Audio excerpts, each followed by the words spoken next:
Tonight on CBC Vancouver News.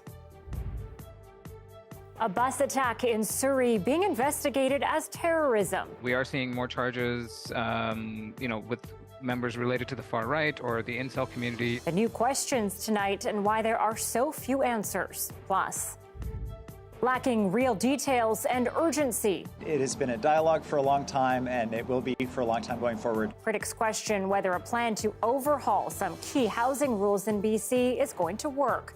And a much-loved BC clothing company sued. This is an exact miniature version. Why these hot pink sculptures are causing controversy for Aritzia. This is CBC Vancouver News.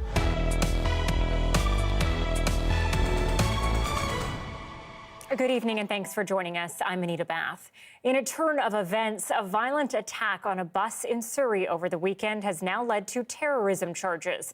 A national RCMP body has taken over the investigation and they are alleging a connection to ISIS. Susanna Da Silva has more now on what we're learning and the questions that remain. It was already a startling knife attack on a bus in what was thought to be a random attack. But now police allege there was a motive and it's tied to ISIS. The suspect now facing 4 terrorism charges, including attempted murder and assault, for the benefit of, at the direction of, or in association with a terrorist group, the Islamic State. Police allege 27-year-old Abdul Aziz Kouam first held a knife to the throat of someone waiting at a bus stop. They got away uninjured, but police say the suspect ran, boarded a bus, and slashed the throat of a man in his 30s. The victim still able to struggle with the suspect and push him out the back doors. He is expected to recover, though his medical team says it's only because the knife was dull.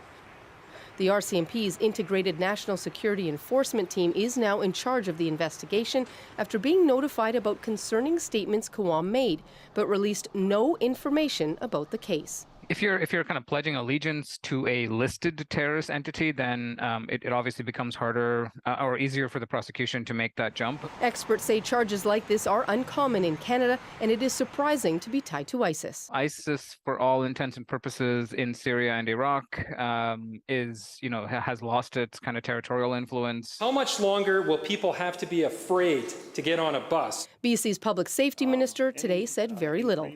My ministry is in touch with them at this particular point in time. The issue of alerts and things like that has not been an issue that the federal RCMP has said needs to be in place.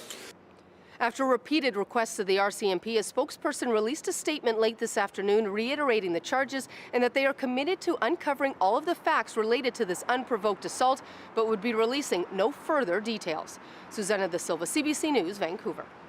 BC government has revealed its housing plan to build as many homes as quickly as possible. The policies range from bringing in a new tax on flipping homes, providing aid for renters, and upzoning single-family areas for multi-unit housing. But as Mayor Baines reports, critics say the how is still missing from the plan. The policy work is already underway. BC's much-touted housing plan was introduced without a lot of detail. Part of the so-called Homes for People plan starts with a $4 billion investment over 3 years to push construction of homes for middle-income earners. In the fall, the province plans to bring in new legislation based on this plan to allow rezoning for multi-unit buildings, such as duplexes and triplexes on single-family lots. For the rezoning, which will be a provincial law, it will establish base standards across the province. It will be a requirement, a province-wide standard. EB sidestepped questions on exact policy. It has been a dialogue for a long time, and it will be for a long time going forward. BC Liberal housing critic MLA Karen Kirkpatrick says without details, it's hard to tell if it's a good idea. If it's not connected to infrastructure, if there's not transit, if there's not schools, you can't just do that everywhere, and it could also actually lead to some increased speculation. The plan also includes fast-tracking permitting across BC so that people can build more townhomes and duplexes faster. Victoria's mayor is on board. We need funding because we need to have rewards for achieving those targets so that more municipalities who maybe haven't quite understood why they can benefit their residents this way actually are enticed to do so. This housing expert says long city council meetings aren't efficient to create housing supply. We need to get much, much better at dialogue. We can't use existing public processes like public hearings to solve these really complex problems. Part of today's housing plan announcement includes initiatives already announced in the provincial budget. For example, a $400 tax credit for renters. For homeowners, a forgivable loan up to $40,000 for renovations like building a secondary suite. And more supportive housing for people experiencing homelessness and closing encampments. In the fall, the government will also introduce a flipping tax to discourage speculation and beef up enforcement for short-term rentals. Still, details are missing on how the province will deal with a potential backlash from municipalities. Mira Baines, CBC News, Victoria.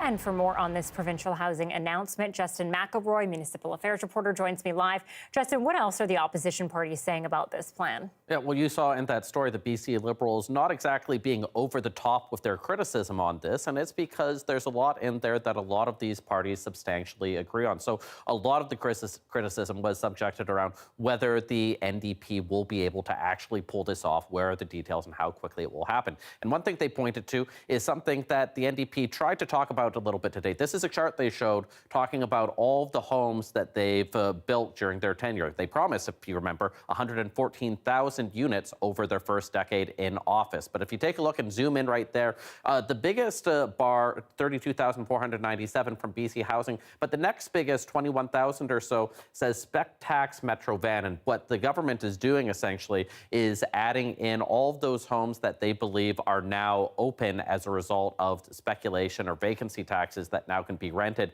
into that category of new homes built. So an example that the opposition picked up on today, saying that, look, this government has a record of saying a lot of rhetoric on housing. Whether they can follow through and get all the things that they want to get done might be another question in the months to come with legislation. Okay, and yeah, a lot of re-announcements here. So if there's nothing substantially new to all of this, why the increased urgency for government to respond to the housing needs? Well, housing is always a big issue in this province and in every city, but increasingly over the past couple of years, the price of homes has gone up to very high levels. And we know we say this all the time, but that's something that wasn't actually the case in a large degree of this province in the first couple of years of the NDP in office. And if you take a look, let's go back to this chart. It shows the average sales price of all homes in Greater Vancouver since the NDP took power. So you see, for their first few years here, 2017, 18, 19, 20, the average price did not really go up all that much. In fact, in some places it went down if you look at single family homes. But over the last couple of years, you know, the average price of a single family home now $2 million, townhomes up to $1.2 million. Condos also now up to $775,000. It's been a big increase over the last couple of years. It's put them, for some people, back on the defensive, and for the opposition party seeing that this may be a point of weakness that they can focus on now, maybe a reason why the government now recentering housing and what they're talking about, even though, as you said, not a heck of a lot of new details today in terms of things that are going to be coming forward. Yes, and coming up later in the show, I'll be speaking with Housing Minister Ravi Kahlon in an interview. Municipal Affairs reporter Justin McElroy, thank you. Thanks, Anita. Members of Vancouver's Egyptian community gathered today decrying what they call unfair treatment by Canadian Border Services of 5 families who have been fighting for asylum for years. As Joel Ballard reports, the group has called on Ottawa to take action to make sure all refugee applicants are treated equally. When Atiel Surfi and his family fled Egypt as refugees, they chose to come to Canada. I selected Canada because I listen, it's a better country welcoming with refugees.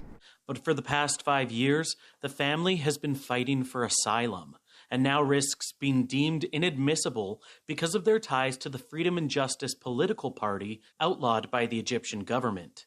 In 2012, the party was democratically voted into power during the country's first free election, but was quickly overthrown and its members targeted. We are good people. We supported democracy in our country. We came here to take a protection and the safety like any people. What happened with us is unfair. The family's experience is one of several being highlighted by Vancouver MP Don Davies, who claims 5 Egyptian families are being targeted and unfairly treated by the CBSA because of their political connections. Over 98% of the FJP members who have sought refuge in Canada have been granted protection. But these cases in Vancouver have been treated differently. Right now, Aritzia and his wife are awaiting the results of their individual inadmissibility hearings, while 3 of their children have been granted refugee status. In the meantime, the family can't earn an income and say they are under extreme mental distress, stuck in limbo, afraid for their safety if sent back to Egypt. We hear about Canada justice and fair and safe. We come and have a lot of dream to live a good living and run from the injustice in our country. But here, same life. Davies says he is sending a letter to Canada's Minister of Public Safety. And I'm asking him to issue a directive to all CBSA officers across Canada, stating that mere membership in the Freedom and Justice Party is not in and of itself a ground for inadmissibility. He's also asking that Ottawa emphasize that all CBSA applicants are treated equally. For this family, the hope remains the same as it did 5 years ago. Please, we need fairness, quick fairness. CBC News reached out to the CBSA, but it declined an interview. Joel Ballard, CBC News, Vancouver. In a statement, the Canadian Border Services Agency tells CBC it does not comment on specific cases. However, it says it has a legal obligation to remove foreign nationals who are inadmissible under the Immigration and Refugee Protection Act, and that if anyone is deemed inadmissible, they are entitled to due process before the law, and all removal orders are subject to appeal and procedural fairness. All right, moving on to the safety of BC highways, which is once again under the spotlight after a semi-truck narrowly avoided oncoming traffic when passing on double solid line. Dashcam footage caught the close call on Highway 5 near Barrier on March 24th. It was captured by another trucker who says the dangerous driver is someone known to the trucking community. The dashcam operator says he and another trucker managed to stop the driver and photographed his license. Local leaders say they have been calling for more safety enforcement on this stretch of road after multiple deaths. And in Smithers, police fired shots to stop a heavy equipment driver who residents say careened through the streets for several kilometers. The incident happened in the northern city on Sunday evening after police responded to a call about an impaired driver. Officers followed the rock truck down Highway 16 and into a residential area where the driver tried to hit a police cruiser, allegedly. RCMP say no one was injured and the driver was apprehended under the Mental Health Act. Well, Aritzia is being sued by an artist in the U.S. over squiggly hot pink statues being featured in window displays across North America this spring. As the CBC's Rihanna Schmunk tells us, an artist based in California says they're identical to work he's been creating for more than 4 decades. Aritzia is being sued for these pink sculptures by an American artist who says they're copying his work. Everybody was texting me from all over the country, including Canada. It said, wow, your sculptures are in Aritzia. I was astounded, but boy, they look good. Then the next thing, I said to my friends, what's Aritzia? So I was on my way to LA the next day, and I went down to the Grove, and boy, those sculptures were in the window. Richard Zawitz says the metal sculptures that have been in Aritzia's windows this spring are identical to his Tangle sculptures. Anger and hurt and pain. Why don't you come to me? I'm going to show you something.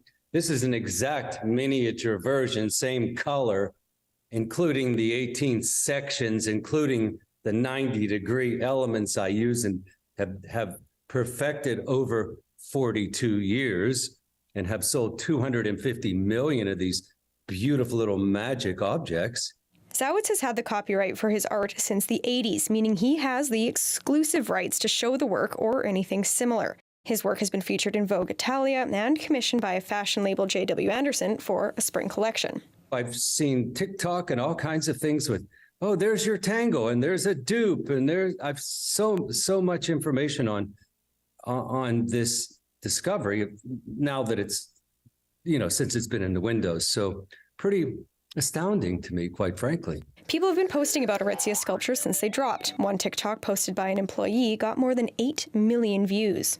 Zawitz's lawsuit says he wants the retailer to pay him up to $30,000 in damages for each alleged infringement of his copyright. So one window display would be $30,000, second one would be another $30,000, and so on. The sculptures have been in Vancouver, Toronto, New York, LA, and Las Vegas, to name a few. Zawitz's claims have not been proven in court, and Aritzia has not filed a response. But in a statement, the retailer says it's reviewing the case and that its sculptures came from in-house designers.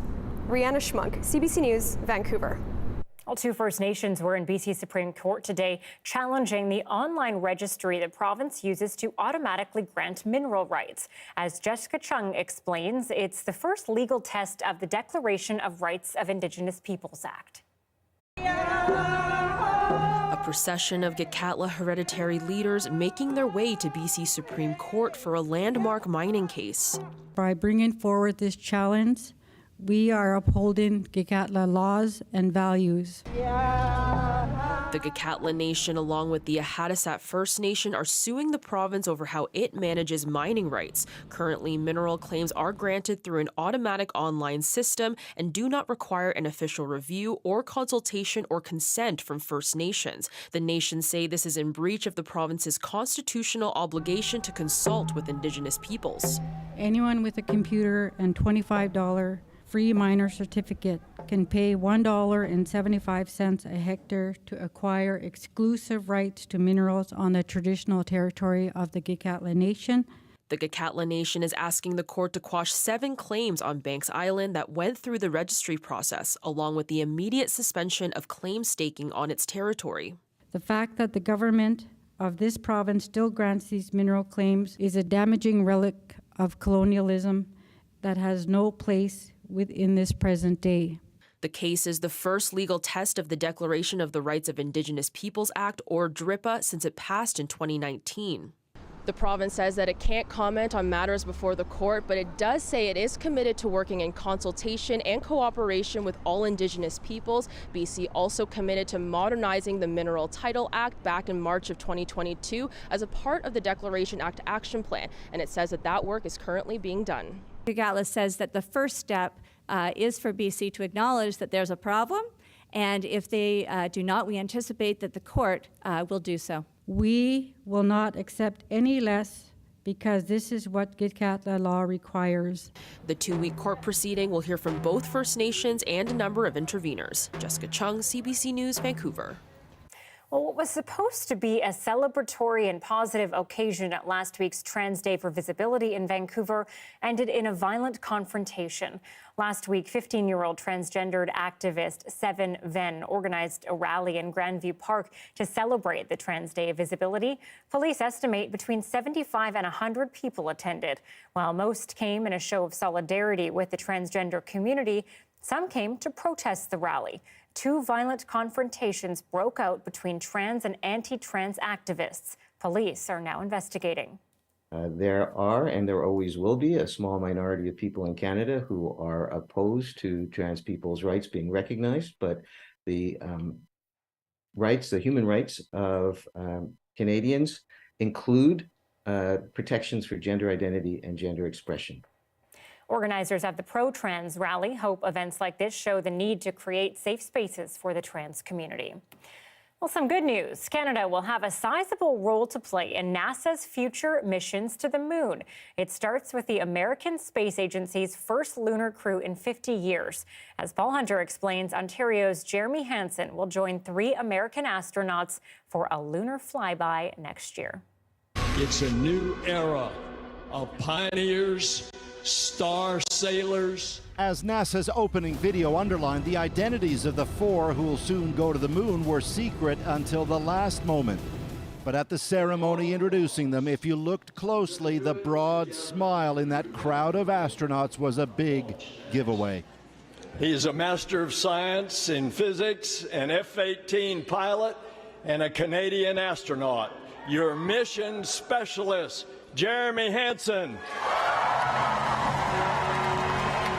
London, Ontario's Jeremy Hansen now officially among those who'll be the next humans to go to the moon. He and 3 Americans, now the crew of Artemis 2.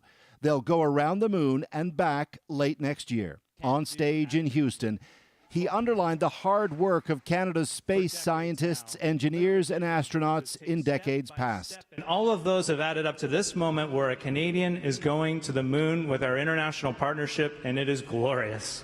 The mission is a test for the rocket to see if it can take people there and back safely. If all goes well, the next crew to go will land on the moon. The head of NASA tells CBC News the historic test mission is in good hands. What's your message to Jeremy Hansen? Well, Jeremy is the best of the best, and he's going to enjoy it. He is going to make great history as the first international astronaut to go to the moon. Congratulations. Yeah, afterward, Hansen told us it's all a bit unreal, but he feels an immense sense of pride. Not for myself, but for Canada, like as a Canadian, truly.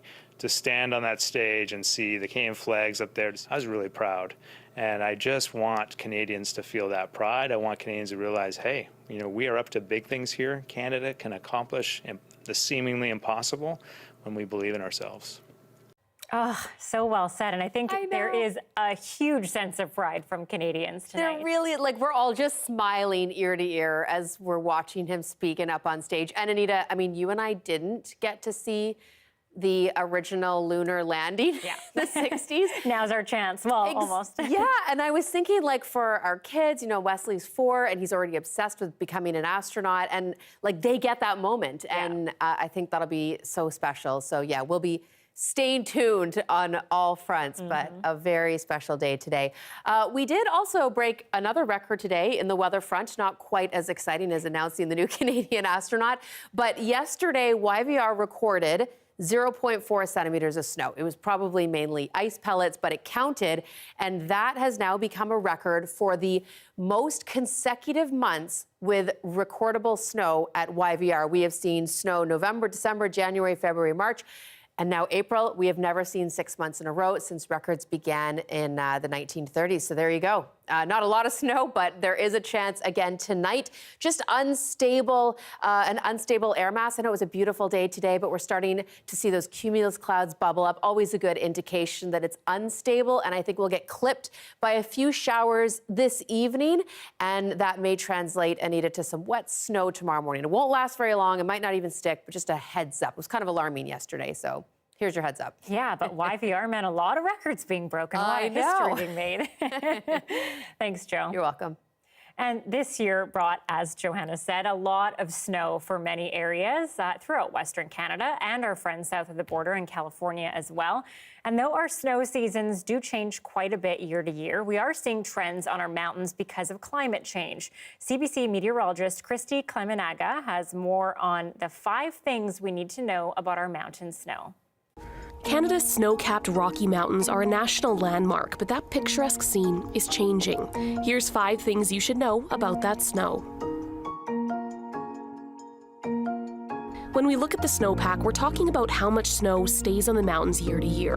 Climate change won't mean we have a snow drought every year. It's a little more complicated than that. The 2022-2023 winter saw record snowfalls in California, burying communities and ski hills alike. BC also had a healthy dose of snow, with most mountain areas at or near normal. So there will be outliers, but we do see a pattern emerging. You can't always measure the depth of snowpack at every elevation at all times, but we do keep track of them at certain sites, and there are trends that we're seeing so far. In parts of the Canadian Rockies, for instance, we're already seeing less snow in some valley bottoms, and scientists predict that trend to continue with no snow some years. But thanks to our colder climate, snow cover on the higher peaks has stayed relatively stable. The same can't be said for slopes in warmer areas like the US and Europe, where they're already seeing higher elevation changes. Milder falls and earlier springs that bring on a fast melt are shortening snowy seasons around the world, and scientists say that trend will continue. Here in the Canadian Rockies, the season is already 4 to 6 weeks shorter than it was 50 years ago. And as the warming continues, we'll see seasons continue to shrink. all that melting will also have an impact on our rivers. While right now we typically see peak flows in June, a warmer climate in earlier spring could bring that peak up to late April or early May. So we'll see bigger, faster rivers earlier in the season and periodic high flows from more extreme rainfall and thunderstorms. Though we'll see more water earlier, there will actually be less water later in the season, which impacts irrigation and agriculture while putting us more at risk for wildfires. Right now, when the weather heats up, our mountain snow and glaciers can sustain the rivers that they feed. Without our low elevation snowpacks and glaciers acting as that reservoir of water, we can expect lower late summer stream flows in our drought years. Our changing climate will have a big impact on our Rocky Mountains, both in how long the snow stays and where we see it. And we'll see those impacts trickle down every glacier-fed river, causing unpredictability that we will need to be prepared for. Like so many industries, the future of farming is facing calls for innovation, and it seems one Pitt Meadows group is rising to the challenge. Up Vertical Farms uses AI to determine everything from growing temperature and humidity to nutrient control. We gave the owners a visit. Take a look.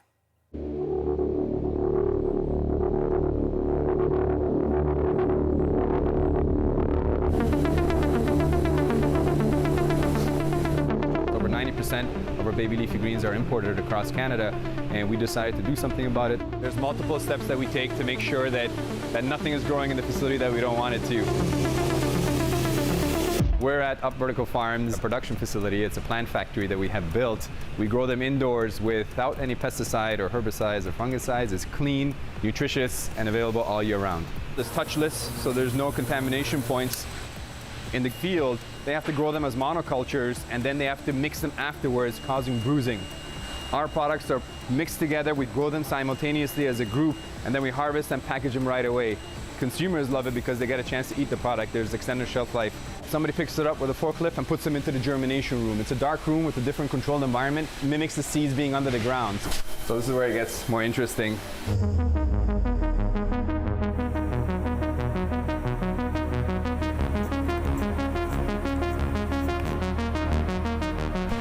So this is commercial scale indoor vertical farming. We control the full environment. We grow them in industrial racks, as you can see, going up 12 levels, each level independently controlled. Once we bring on the other 7, making the 16 total racks in operations, we'll have 850 tons produced annually indoors. BC's full consumption demand is 750 tons. So these leafy greens are about a week old, and as you can see, they're perfect and uniform. We do not rely on the sun. The air, humidity, CO2, everything is balanced out. And they're all consistent, beautiful, clean produce that's ready to eat. It's a multidisciplinary practice requiring engineering, farming, science. We have 8 billion people on the planet. They predict it's going to be 10 billion people by 2050. The way we're growing food right now outdoors on that scale is not sustainable. And you do have to have vertical farms, not just as a supplement. We use 99% less agricultural land, 99% less fresh water, and 99% less fertilizer. So it's good food for the people and the planet. An ambitious plan with lots of questions. The big one, why sweeping housing changes will take so long to come to fruition in BC. We speak to Housing Minister Ravi Kahlon next.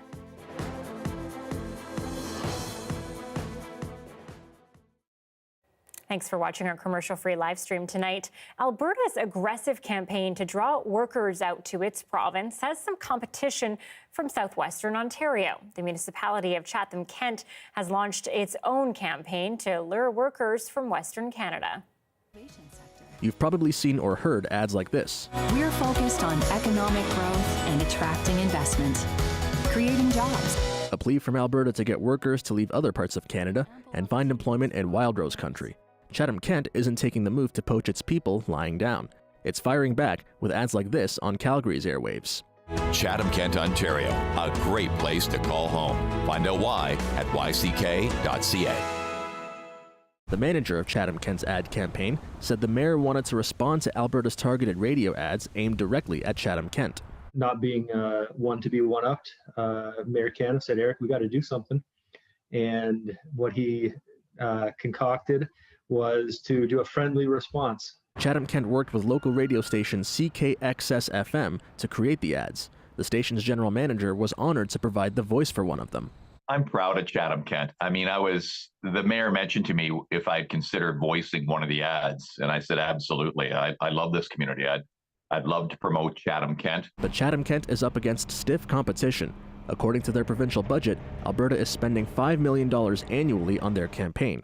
The promos will be through a variety of mediums across Ontario and Atlantic Canada. They're going to see transit ads, billboards, they're going to hear radio ads, they're going to see a number of different mediums that are going to showcase some of Alberta's best kept secrets. By contrast, Chatham-Kent is spending only $2,000. Because of this, a marketing expert questions whether Alberta is the best place to look for workers. Perhaps it might be better spent, advertising effort that is, on potentially more advantageous audiences such as those in GTA. Mayor Darren Caniff says the GTA is where most newcomers to Chatham-Kent have come from. Even so, Labadie says they chose to start in Alberta to create a dialogue between both jurisdictions. He said the ads will be broadcast on Calgary's most popular radio station for 2 weeks. TJ Deere, CBC News, Windsor.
We're turning now to one of the day's top stories. The province announcing some new and some already announced measures to tackle the cost of housing. It will see $12 billion spread out over a decade in hopes of building more homes and reducing the housing crisis. Among the key planks, a move to allow 3 to 4 units on what have previously been single-family lots, allowing higher density close to transit hubs, introducing a flipping tax, and legalizing all secondary suites. For more on this, I'm joined by BC Housing Minister Ravi Kahlon in Victoria. Minister, your government has been saying for a long time that this is what needs to be done, yet it's still going to be another 6 months. How do you justify that as being acceptable when the housing need is right now? Well, we have housing units opening right now. In fact, 43,000 people are in homes because of the policy changes and because of the investments we're making. So the work doesn't stop. What we've announced here is additional measures that we're going to be doing, some that are immediate, some that will be coming in the coming months. But it's important for us to get it right. And that in order to get it right, we need to do a little bit more engagement. And that's why some of these policies will be coming this fall. But your critics today, I mean, that's sort of the big criticism around the plan is that it is going to take so long. Is there no sense that you should try to speed things up? Well, I appreciate 4 months for some of these policies is a long time for many, but I will highlight that we've been making these investments and doing this work since we formed government, bringing a speculation tax in on vacant homes, which has brought 20,000 units back online. We've been bringing in policies to get more housing online throughout communities throughout British Columbia. And so the work continues. We have housing being built right now, and we have additional policies, part of this strategy, which will be coming in a few months. Yeah, on that speculation tax, you know, your government continues to claim it's on track with that promise of 114,000 homes over a decade. And today you have charts crediting homes that you believe are back on the market because of the speculation tax. Isn't that a little bit misleading? Not at all. We have said from the beginning that we were going to get to 114,000 with investments, direct investments, with partnerships with the private sector and other partners, as well as policy changes. And let me assure you, if the opposition was in government right now, that policy would not be in place. Those housing units would not be available to people. And so sometimes we take it for granted that these units just appeared, but it came because of policy changes. And of course, that's part of our strategy. So the plan isn't specifically to build 114,000. The plan from the beginning was to bring 114,000 online, some with direct investments, some with partnerships with private sector and not-for-profits, and as well as policy changes. That's what we said when we launched the initial strategy, and that remains the same today. Your plan includes more density on single-family lots, 3 to 4 units. But this won't actually change much in the city of Vancouver because you can already have at least 3 on most lots. So what is this plan actually going to change in the province's biggest city? Well, it's going to change things for many across the province, but we will be bringing additional measures in for that are being built near transit. We have a transit-oriented development section, part of the strategy, and more details will come on that. But I will say that this will benefit everyone. When there's more housing units coming online in neighboring communities around Vancouver, Vancouver also benefits from that. And that's why the strategy is about BC building more homes for British Columbians all across the province, not just focusing on one city. Just really quickly here, the reality is that more and more people are becoming homeless. BC is not an affordable place to live. So what more, beyond all of this, does your government plan to do to address that and bring prices down? Well, that's why the strategy reflects the boldness that it does. The main reasons why is we hear from people overwhelmingly, seniors wanting to ensure that their grandkids can be raised close to them, and young families saying, we want to stay in British Columbia, we want to raise our kids in the community we grew up in, but it's becoming hard to do so. And so policy changes around single family zones in particular, and allowing multi-units is part of that. It allows for more attainable units to be built so that people can stay in their communities. It means vibrant communities, and that's what the strategy is focused on. Minister Ravi Kahlon, thank you. Thanks for having me. Advocates for tent city residents on East Hastings are growing increasingly alarmed about the city's stance on decampment. The Stop the Sweeps Coalition says a leaked staff document shows plans are in place to remove the makeshift homes. Now, the city has been trying to clear the tents for months now. Leanne Young spoke with some residents today who say the solution is more adequate housing. So we're here on the downtown east side. There's a press conference that's just about to get started. It's with the Vancouver Area Network of Drug Users. They're holding this because they're growing increasingly worried about the number of tents that they're seeing being removed here along the East Hastings corridor here on the downtown east side. And for the city's part, they say this is just part of efforts that they've been doing over the last couple of weeks and months. But people here very worried. Let's go and listen in. The city's plan is to start this massive decampment tomorrow. You cannot remove every single person from the block from Hastings, and the city knows it. Stop the sweeps! Stop the sweeps! One more time, stop the sweeps! Stop the sweeps! And today we have a resident here from the encampment. Cynthia, please, come tell your story. Woo!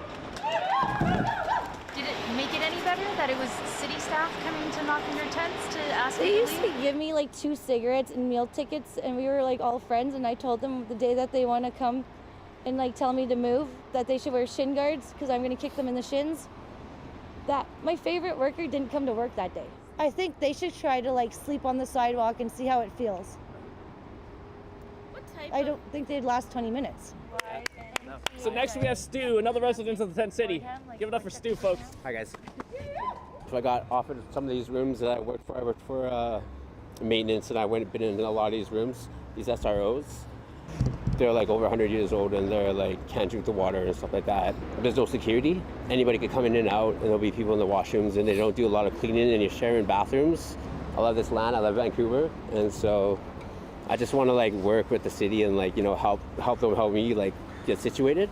That's my own personal situation. Everybody else has their own situation. And so I just had a chance to catch up with Stuart and Cynthia privately. They're actually partners, so they're together, and they say they're cool with showing us their place. So let's go and take a walk and see it.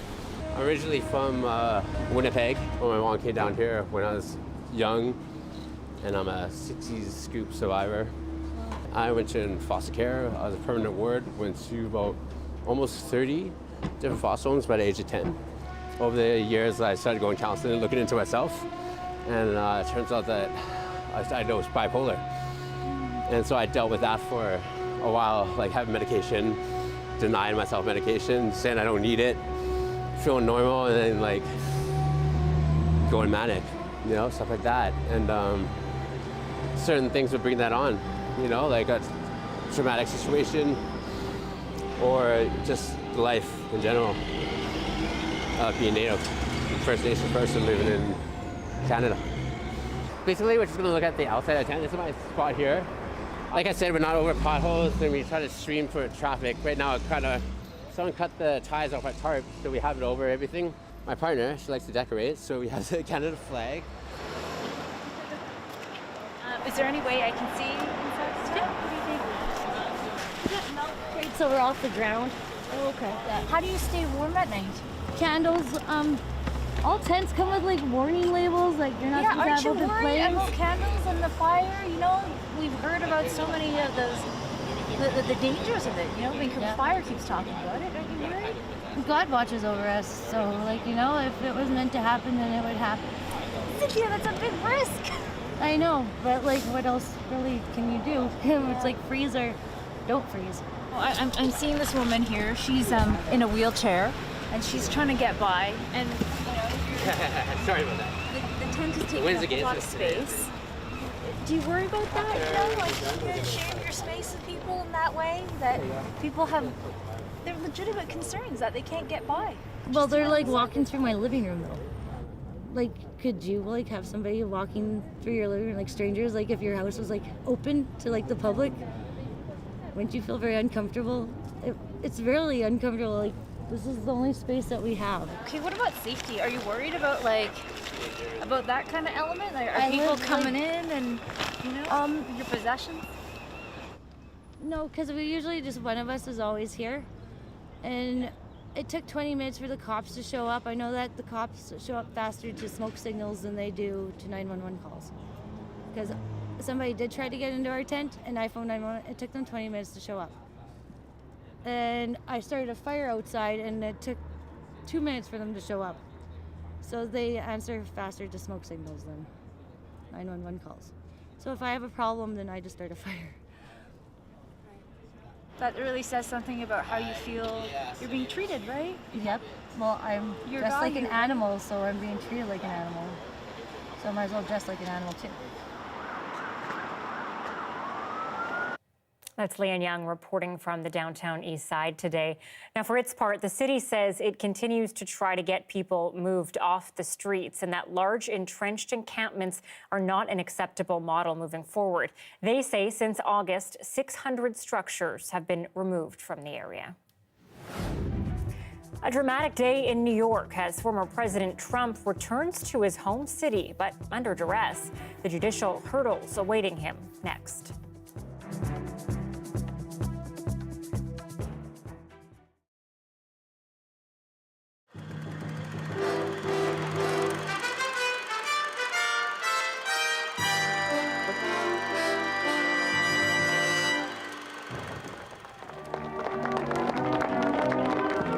The pump was the same.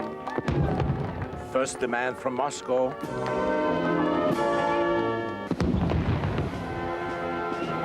Then the same for the man from Washington. But it wasn't the same. The carefully built symbols of equality of Cold War summits could not hide the fact that their roles had changed, that Bill Clinton is the man with the money, and Boris Yeltsin, the man who needs it. Россия, которая проводит свои реформы. Yeltsin made it clear that for him, Western help is a matter of survival. The communists want to take revenge, to take us back to the past. But where before coming here, he had complained he was not getting enough help, now he admitted that politically he can't afford getting too much. The opposition is going to say in that case that we are going to be enshackled by the West. What was needed, he said, was enough to keep reform afloat and the communists out of power. Bill Clinton expressed two concerns. One is that any aid itself might not be well spent. The other is that future political events might undermine the impact of the aid. After their rainy welcome, when the two leaders finally met, Vancouver's weather smiled on them. Boris, would you like to come along? Prime Minister Mulroney took them for a warm-up walk and then left them on their own amid the beauties of the tip of Point Grey. And while they talked of money, they also took time out to meet people, 200 school children.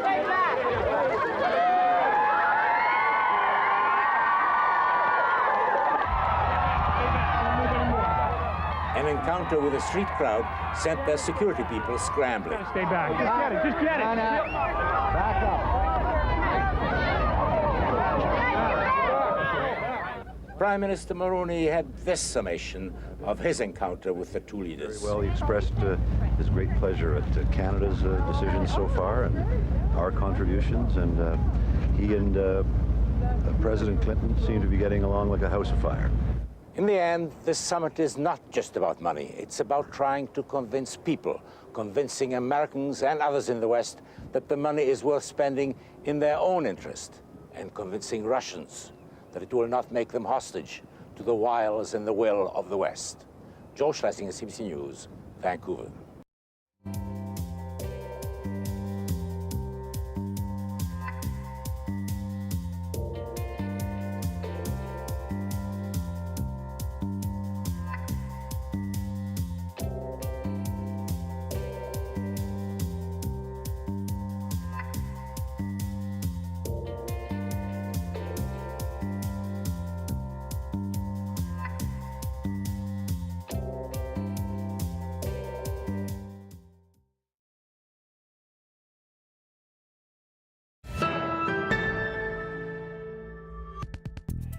Former U.S. President Donald Trump arrived in New York today to face criminal charges tied to a payment made to an adult film star during his 2016 campaign. As Thomas Dagla tells us, 76-year-old Trump is the first former or sitting U.S. president to be charged with a crime. No previous U.S. president has taken this road before. That's Donald Trump's motorcade, leaving his Florida home to turn himself in to authorities and face criminal charges in New York. Trump acknowledging supporters cheering from the roadside, then never one to embrace subtlety, taking off in the personal jet bearing his name. What am I expecting? Chaos. Outside Trump Tower in Manhattan, the spectacle awaited.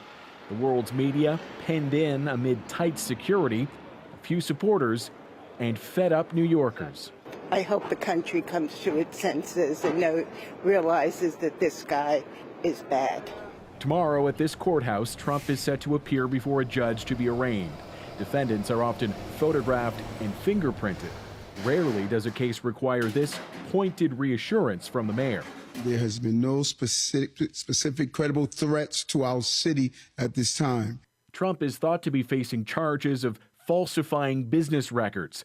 The indictment remains sealed, but his legal team is already rejecting the case. This was dismissed by federal prosecutors 7 years ago. We know what's in it. It's a bunch of garbage. What is known, the indictment is tied to hush money paid to porn star Stormy Daniels over an affair that Trump says never happened.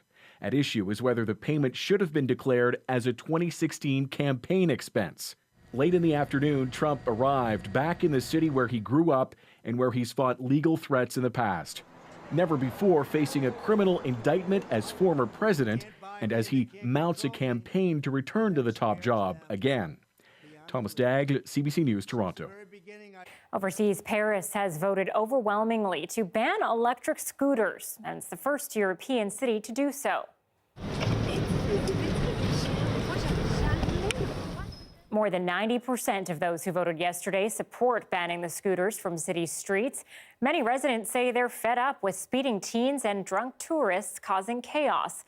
3 deaths and 450 injuries were blamed on electric scooters last year. The city says the gadgets are often abandoned or thrown in the river and turn into an environmental nuisance. At 6:48 tonight, you're looking at a live shot in Tofino. A beautiful, beautiful evening, perhaps a sign of what's to come. Johanna has the full forecast next.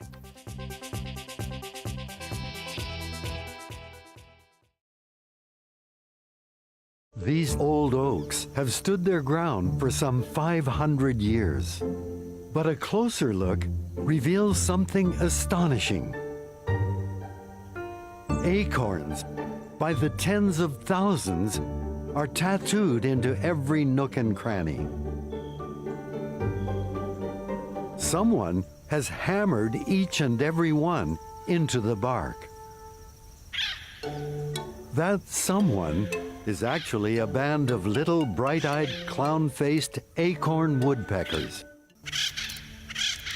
The trees are their prized possessions because every autumn they produce a windfall. Thousands upon thousands of nutritious acorns.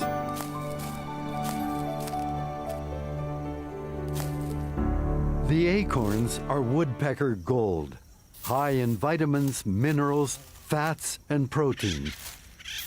Collecting them is the woodpecker's obsession.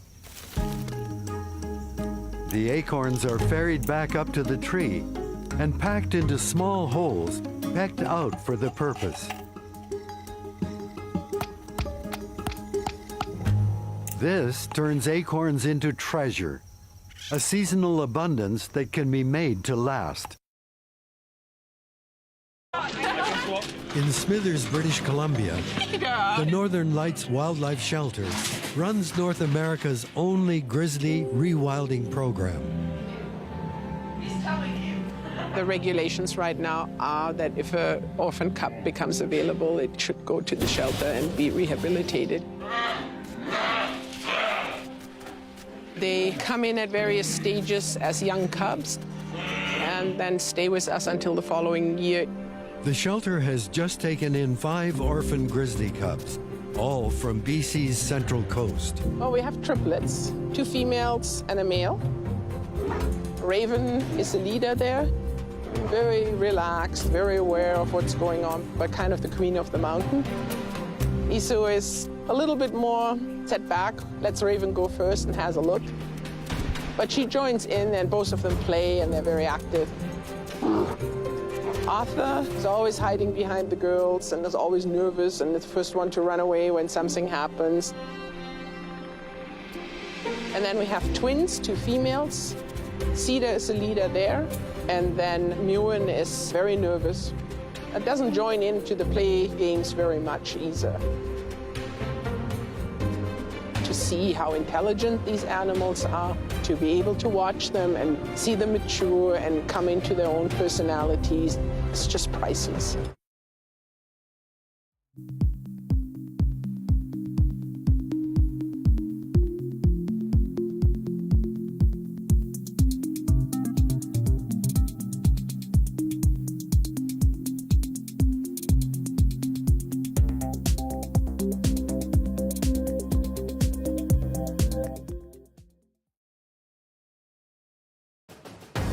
We're sharing really important information with the public, and I feel like this is exactly what our job is, especially as the public broadcaster, especially in morning radio.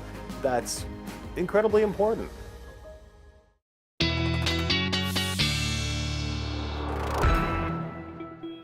Meteorologist Johanna Wagstaffe is here with a look at the full forecast. I don't know if you saw that shot of Tofino, Joe. Yeah. Gosh. That's the place to, I mean, anywhere really across the South Coast, but a stunner of an afternoon in Tofino. They had sunshine all day, I noticed, and they're actually avoiding the showers that are hitting the other side of the island as we speak. So yeah, if you're thinking Tofino, I see a good forecast for you on the West Coast. I see a good forecast for most of us across the South Coast. Just have to get through a few showers tonight and tomorrow morning. But wanted to start you off with the temperatures across the continent. 6 up towards Kelowna right now. You can see, I love it when you can just sort of see the patterns in a big picture.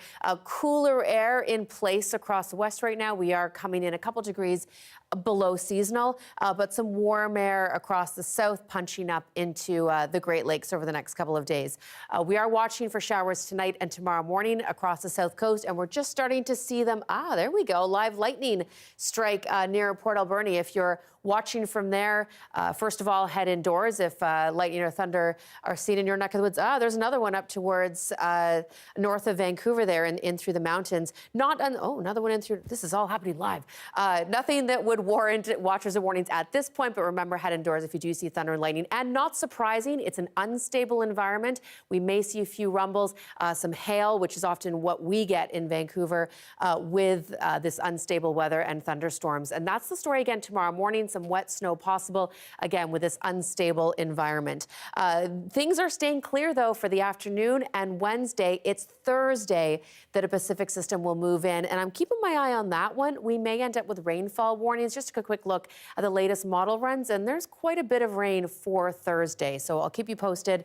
Sunshine tomorrow across most of the province in the afternoon, and we will get that sun back on the south coast as well after that risk of a morning shower or wet flurry.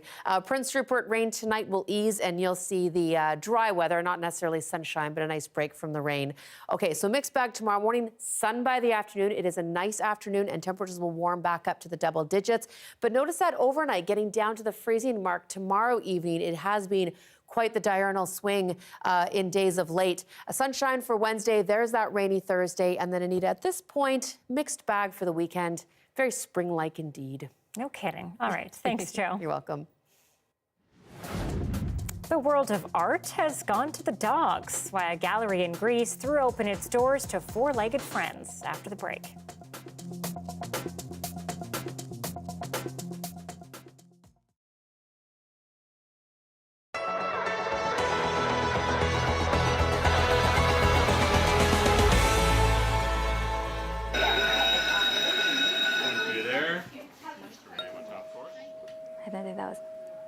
So you need some room. So you're going to need room to at least stand like this. Every Monday for the last 6 weeks, Heidi Bornstein has been teaching grade 11 students about emotional regulation and stress management. And it's really important to try to identify what is the emotion that you're feeling so that you can be able to manage it well. The lessons are part of the Mindful Edge program, an 8-week workshop aimed at helping students identify new skills to help them cope. In the school year so far, there have been 2 shootings and 1 stabbing at Scarborough schools. And I think this is the most important thing, is having kids be able to have a choice in how they're going to react. This year, we have had some very tragic events in Scarborough. And every time I hear about one of them, and it doesn't only affect the kid, the perpetrator, the entire school is traumatized by these things that happen. So I would like to see more help in the schools to be given these skills so they can handle it. And I'm certainly noticing post-COVID, many teenagers are struggling with anxiety and figuring out how to manage stress. Stuart Snyder brought the program into the classroom close to 12 years ago. These are lifelong lessons that don't necessarily fall directly into curriculum, but hopefully will be with these students for their whole lives. Students who've been a part of this cohort say the program has already changed the way they react in certain situations. I've taken away the fact that thoughts are mainly thoughts and that you can change them. After high school, I want to go into teaching with little kids, meaning you need to be really calm, because I did a co-op and I had to keep my cool, and I think this program is helping give the tools that I may need in the future. I'm prone to stressing, doing everything last minute, and realizing that I can control the stress and just live in the moment is kind of something that sounds cliche, but it actually really helped me be aware of the present. Bornstein hopes the lessons learned now change the next generation. So if we don't create healthy kids, we're not going to have healthy parents, and they're not going to have healthy kids. So I really do believe it's going to translate. Kirtan Asasi-Darren, CBC News, Toronto.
Hi, I'm Amy Bell, and here's what's in your CBC Vancouver inbox. On April 15th, join CBC at the Vancouver Vasaaki Festival, a Sikh celebration of the coming of a new year. Drop by the CBC Vancouver tent, say hi, and win some fun CBC prizes. And continue the celebration and fanfare at the Sikh Festival on April 22nd at the Surrey Vasaaki Parade. Visit us at the CBC Vancouver tent for your chance to win fun CBC prizes. More info at cbc.ca/BC.